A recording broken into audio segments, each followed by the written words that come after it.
Forest of Suicides. His room was quaint, containing quarters to sleep, a kitchenette, and facilities. Simple, yet exceedingly modern. His room mirrored his personality near perfectly, simple, open, and inviting. It was the home of Tokiro Mitsuko. He sat on the foot of his bed and leaned back, remembering the events of the past several days. Tokiro Mitsuko had never been a drawing man. The large pool of intelligence he controlled was overshadowed by his lack of dreams and ambition. He had never been fond of chasing after girls, never had many friends, and never said much. He was entirely neutral. His only goal was to live his life until its inexorable end. He had not attended a university, nor had he tried to gain any truly marketable skills. He lived quietly and simply, politely denying others from entering his sphere of influence. He even worked simply, a simple park staffer. The force to which he was delegated, however, was anything but average. It was Akigahara, the Forest of Suicides. Lying at the base of Mount Fuji, the forest was exceedingly quiet, devoid of wildlife, and dotted by ice caves and caverns. The forest had strong ties to demons in Japanese folklore. Every year, over 100 troubled souls entered the forest, only to take their own lives. Each year, the park staff must enter the forest to clear the human remains, tally the dead, identify which corpses they can, and check for items that may be important to living parties related to the deceased, such as suicide notes. Takiro Mitsuko had been employed with the park for 12 years. This year was no different. He arrived just after dawn at the edge of the forest. He attached the harness many employees put on when entering the forest to the front grille of his vehicle, surrounded by so much death. In the quiet of the forest, it was only natural that the living would want a tether that they could count on to not lose touch with reality. The forest was disconcerting. Towering trees stood motionless, with nary the smallest of breezes to move them, and not the smallest of creatures to scurry around. Chikiro walked along, carefully picking his way over bushes and sticks, not at all concerned with the place he was in. He stopped at a particularly large tree in a clearing. He retrieved the pack from his back and unzipped it. From it he drew a hand-written sign, asking poor souls to reconsider and seek help from those who loved them. He slowly and methodically hammered the sign into the ancient bark of the looming tree.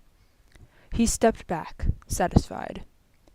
He breathed in deeply, and the hair on his neck stood on end. He had always felt something akin to closeness in this place. Death had been a near fixation of his. The freedom, he whispered aloud. The absolution of soul passing from body. He never really had seen much point in living, but for whatever reason he couldn't see the point of taking one's own life either. Nearly an hour had passed, and the quadrant of the forest he was assigned to had reared next to nothing, much to his pleasure. Rounding a small embankment, Tokiro stopped to gaze upon the long-dead corpse of a young woman. Her eyes had long since rotted away, but her corpse seemed unusually bloated. Next to her was a small wooden box. Carefully, Tokiro knelt down and opened the box. Inside he found a suicide note. Skimming through the note, he recounted this woman's story. She had been in her final year of high school when she was raped by her stepfather and framed for being a harlot and a liar. Shunned by her family and pregnant with nowhere to turn, she wandered into the forest before stabbing herself to death. Takiro noted that the story ended with an apology to her unborn baby girl, whom she had intended to name Arisu. Takiro slowly stood up, noting a small knife lodged in the woman's abdomen. He looked around, reflecting on the horrendous actions that led this woman to the dark place that she was unable to recover from. Reciting a small Buddhist prayer, he noted her GPS location and vowed to give her earthly remains closure. As he did with all the deceased he found, he stopped in mid-stride away from the corpse. In his periphery he saw indentations in the layer of topsoil off to his right. He wandered over to them slowly, observing them. They were small human feet. They led away from the corpse. As far as Takiro could tell, not a soul other than he had set foot here in months. And as timeless as the forest seemed, this should not be. He stooped over the trail led by the small footprints. Nothing. They almost looked like those of a child. It was at this point that Takiro began to breathe heavily.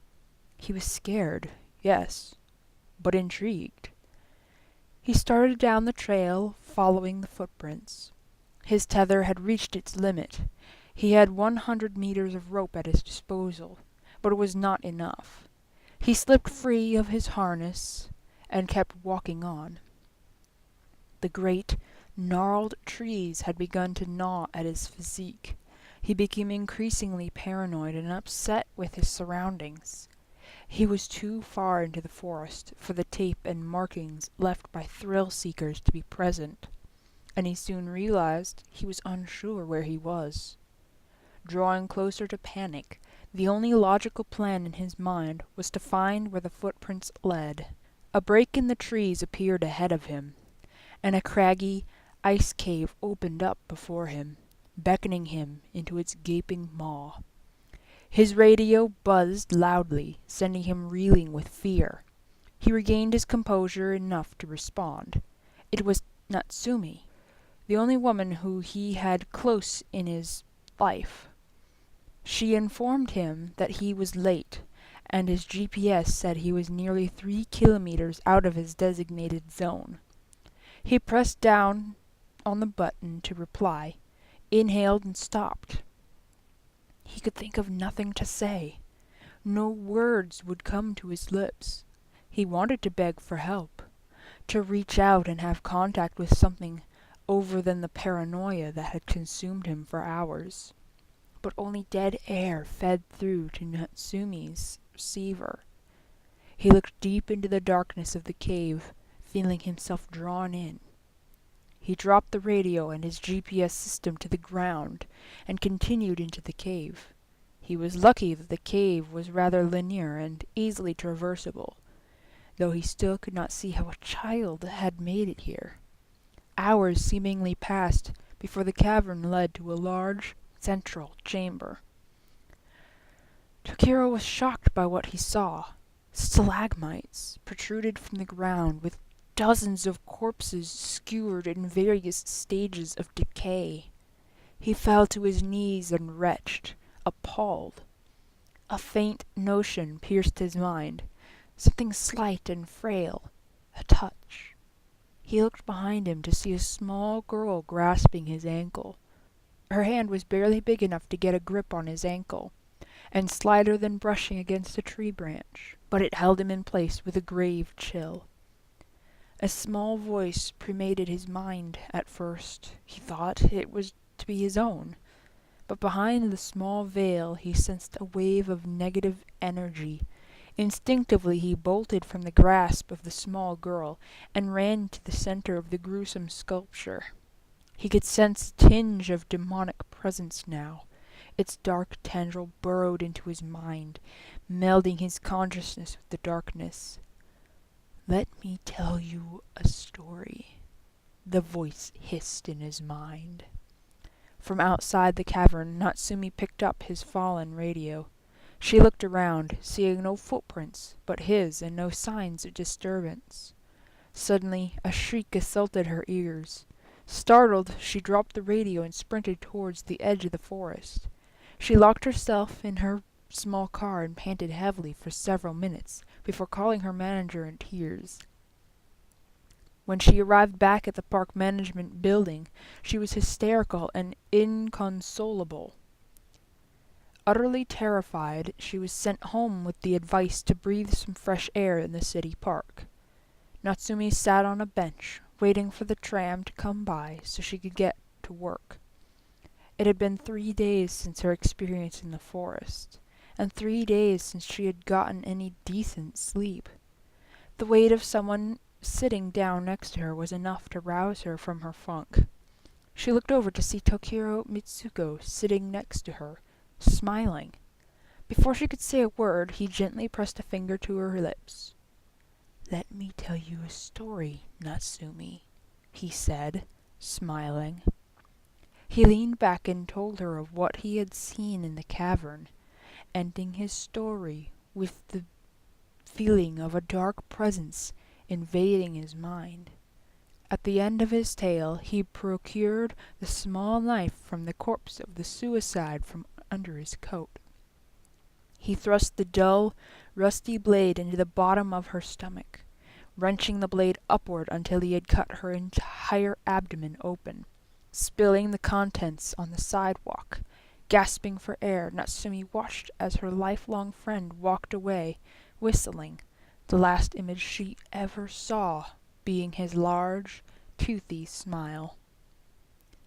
2 days and 2 publicly disemboweled women later, Tokiro leaned forward from his position as someone he didn't recognize entered the room.